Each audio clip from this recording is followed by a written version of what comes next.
Welcome students to another in our Investigating Science series. Today we're in grade 4 and we're looking at the senses. We're investigating the skin and how it works. So we will be guided by these questions. How does the skin work? How does it enable us to be able to respond to our environment? How can our sense of touch be extended, and of course, how do we care for the skin? So, what do you remember about the skin? You would remember, of course, that we are equipped with different sense organs, and the skin is in fact a sense organ. Now, because the skin covers the entire body, it is seen as the largest sense organ, okay? And so we are able to respond to our environment by how we touch or feel different objects. And when we do that, the skin is able to respond to changes in temperature, in pressure. When you feel pain, it is your skin that responds to that change. And all of these different temperature, pressure, pain, they are called stimuli. So we respond to stimuli. And of course, in order to help us to understand what is happening, when we respond to these stimuli, the brain interprets what is happening and allows the skin to respond. So if something is hot, there's a message that is sent to your brain that will allow you to move your hand away from the hot object. All right, so we're going to be exploring our skin, all right, but we're going to come back to the model in a little bit, and we're going to interact with some objects that we have on the table to explore the skin works. So our question that we'll be looking at today is, how does the skin enable us to respond to our environment? And we're going to find out. All right, so let's investigate. So what we have here, we have two containers, one with hot and one with cold water. We have magnifying glass. We also have a thermometer, a smooth and a rough surface, and of course we have our model of the skin. So what are we going to do with these objects? In the first place, we're going to just ask you to take a look at your own skin, at your hand. We're going to ask you just to look carefully at the skin on the right at your on the surface of your hand, right there. Just look at it. Of course, some persons may find that as they look at their skin, they're able to notice that it has hairs on it, all right? Other persons, you may need to use, for instance, a magnifying glass, and if you look closely, you may be able to see some of those hair follicles a little bit better, all right? So generally, I think all animals, you will find hair. Not all animals, mammals in this case, and humans, of course, you will find hair on the surface of the skin. Some insects also have hair, and that enables them to respond to changes as well. But we may not be able to get this sort of close up, but what I want you now to do is to compare the surface of the skin on your hand, right? And compare what that looks like with what is on your palm. So this is your palm, all right? And if you feel your palm, you realize that it feels a bit coarser compared to the surface of the hand, or the what do you call this part? Yeah, the hand. We will just leave it at the hand, right? So this surface far much smoother compared to the hand. The hand is it comes into contact with more things because you touch and feel with your hand, and so it will appear a little coarser than your the back of your hand. All right. Now, when you do that and use your magnifying glass, find that you are able to see almost some pores, right? So your skin has different pores on the surface, all right? And of course, a more powerful magnifying glass may be able to give us some more information. So you can always play around by comparing the surface on different parts of your skin. On your foot bottom, for instance, you would expect to see an even harder surface because, of course, it comes into contact with the ground. All right? So that's one. Now, how do you know if something is hot or cold? Think about it. Most times we just place our hand, right, or some part of our skin beside an object and we can detect if it is hot or cold, right? We're able to do that because the skin has certain receptors on its surface, all right? So I have two beakers here, one with hot water and one with water that is a little cooler. Which of these would be hot or warm and which would be cold just by putting our finger in the two beakers, and based on this I could definitely say that this is the cold water, this beaker is the cold water, and this beaker is or had the hot water, now it's warm, right? Because my skin has different receptors that are able to pick up that change in temperature. And of course, it is that information is interpreted by our brain for us to know that this is cold and this is hot. However, although my skin is able to suggest cold and which is hot, I cannot know the exact temperature of this water, right? To do this, of course, our senses now can be extended by using different instruments. How can I know the exact temperature of the water in these two beakers? What can I use? I can use a thermometer. So by using our thermometer, I am able now to extend, right, my sense, right, because I can now know the exact temperature of the water.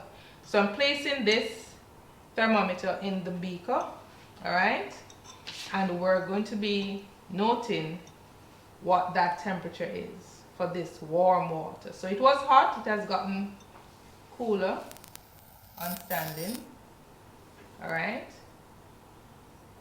So let's give it a chance. So our thermometer has a bulb, that's the red part that is in the water. We will basically suspend it in the water, all right. Give it a few seconds to settle, and then of course we can read the temperature, all right. So if you bear with me, I should have put some hot water in this. This is showing about 30. All right, let's see if we can get some hotter water in this just to compare. All right, while we do that, I'll go ahead and take the temperature of the cold water. Thank you very much.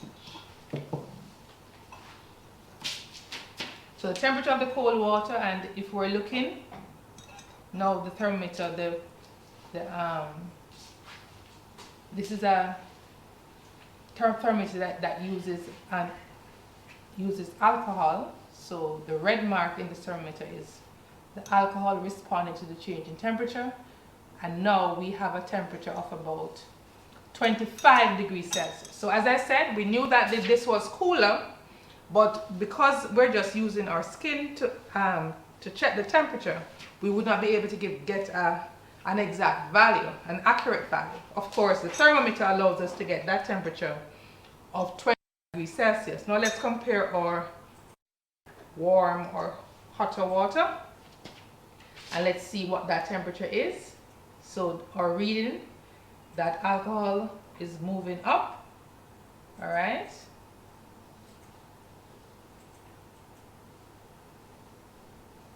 And Again, in reading our thermometer, we try to get a reading at eye level. So this temperature is at 36 degrees Celsius. So again, we can use our skin to determine if something is warm, hot, or cold. Of course, it cannot give us a reading. We would need our thermometer. Another way in which our skin responds to the environment, of course, is that we are able to feel different surfaces. So I have two different surfaces here. This is a piece of wood. I can see that this piece of wood is very smooth. So it's a smooth surface. If I rub it on my skin, it's a smooth surface. All right? And of course, I can get that information because my skin, right, is responding to that sense of touch. Okay? Of course, this is a, what we call this again? I think they call it iron wool, something like that, right? It is. I think you can. You also have it in certain cleaning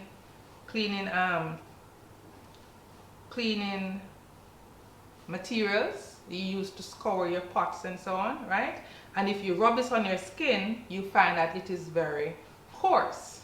So your skin can pick up how the surface of different objects changes. So we have a rougher object here, so it appears rough on the skin, and your smooth surface, which will also be interpreted by the skin. All right. So how is it able to do that? Now we look now at the model of our skin. So in this model of the skin, a bit deeper, we already determined that there are some hair. So we have hair on the surface of our skin, and this tube right here would represent the hair sticking out on the surface of your skin. So that piece of hair, or the many different pieces of hair, actually is embedded deep in your skin, right? And of course, if you should try to pull out, right, your hair from your skin, you find that it is a very painful process because the hair is embedded deep into the skin. So the hair helps the skin to respond to changes in the environment. Now, for instance, have you ever been, been in a room that is very cold? Immediately as you go into the room, somebody will say that the hair stand up because the hair is able to respond to that change in temperature. All right? Also, at the skin, you will find different blood vessels. All right?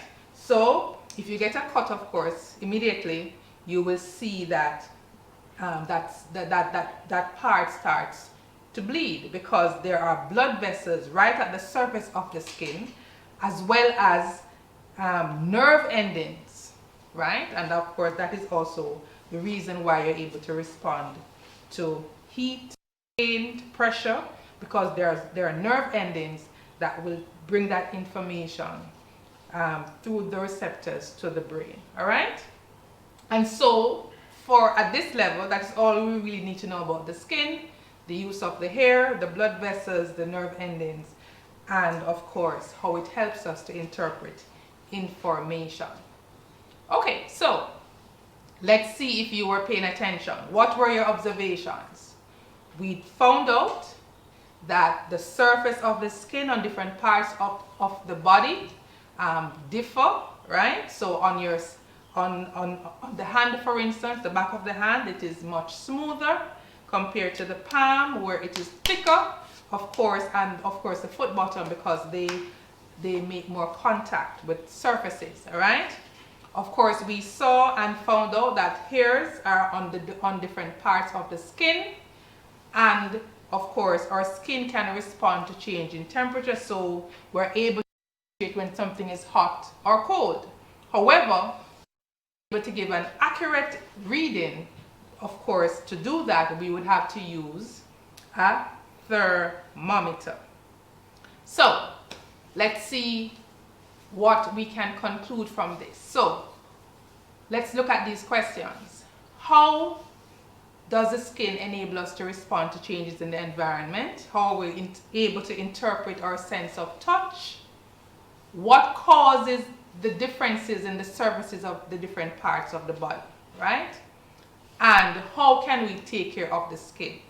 So we would have already answered the question as to how the skin responds to changes, right? There are hairs on the surface of our skin.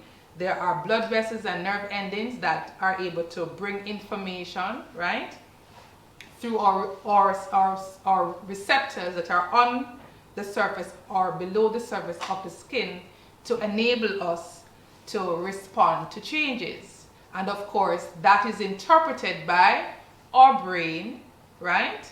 So the skin and the brain works together to help us to interpret what we touch, what we feel, to know whether it is coarse or smooth, or if it's something that will prick us. It is because of the interpretation of the information by our brain. And the differences in the surface of our skin, of course, is because of the contact that these surfaces have with different parts with the environment. So surfaces that are more in contact with the environment, like your palm, you touch objects with your palm, you handle things, right? So it will appear coarser or tougher, if that's a word, compared to other surfaces that are not in contact with objects on a regular basis. All right. And of course, you want to take care of your skin. Now it's coming on to summer. You will have to ensure that the area is covered, right? You will not damage your skin by putting on different chemicals on your skin, right? And of course, you want to ensure that you, protect your skin from the sun that can be harmful in some cases. All right, so in conclusion, we would have found out that the surface of the skin may be smooth or rough depending on where it's located. Our skin, of course, responds to different stimuli such as pain, temperature, and pressure. We can use the thermometer to extend our use of the senses in one aspect, of course. And the skin has receptors that will work with the brain to interpret what is happening in our environment. And that is how we're able to function as humans. Okay, that's all for today, students. I hope you have learned something. And next time, join us on our Investigating Science series, where we will find more information on science concepts all around us. Goodbye.